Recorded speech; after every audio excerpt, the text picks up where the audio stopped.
আসসালামু আলাইকুম। Manali jeans limited YouTube চ্যানেলে স্বাগতম। চ্যানেলটি সাবস্ক্রাইব করুন।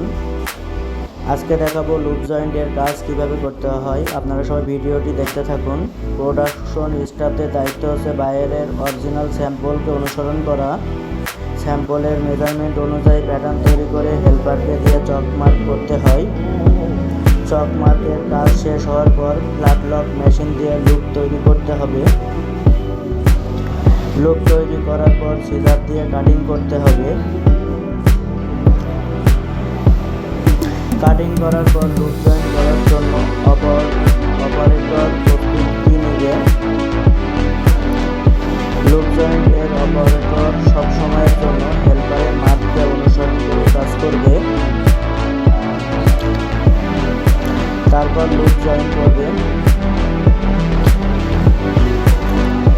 এভাবে কাজ করলে টার্গেট দেওয়া যাবে 120 থেকে 150 পিস। তাহলে আপনারা এভাবে কাজ করবেন, দেখবেন আপনাদের কাজের প্রোডাক্ট